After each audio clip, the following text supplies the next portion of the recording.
Ito ang latest weather update. Alamin ang pinakasariwang ulat panahon ngayon dito sa Information TV Educational Channel. Sa buong bansa ay habagat pa rin ang weather system na nakakaapekto at inaasahan nating patuloy na magdudulot ng pag-ulan sa malaking bahagi po ng ating bansa.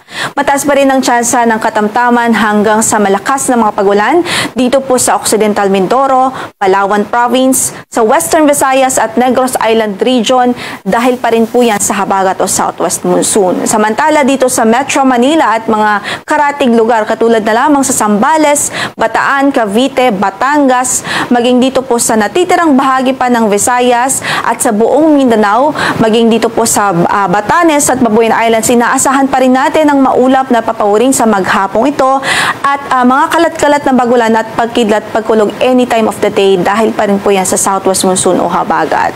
Samantala sa loob po ng ating Tropical Cyclone Information Domain ay meron po tayong minomonitor na dalawang weather system.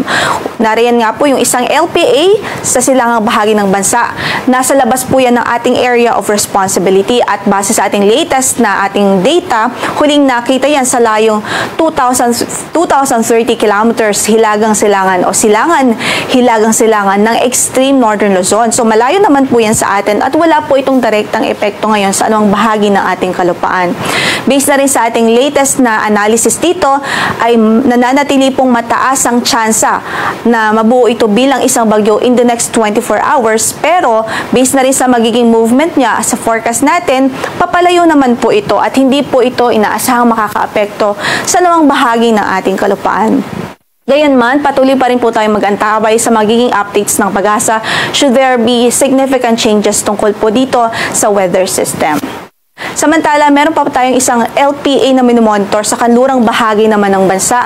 Huling nakita itong LPA na ito sa layong 760 kilometers kanluran, hilagang kanluran ng Itbay at Batanes. Ito po yung remnant low ng dating si Bagyong Bising at ngayon ay wala naman din po itong any effect sa anumang bahagi ng ating landmass.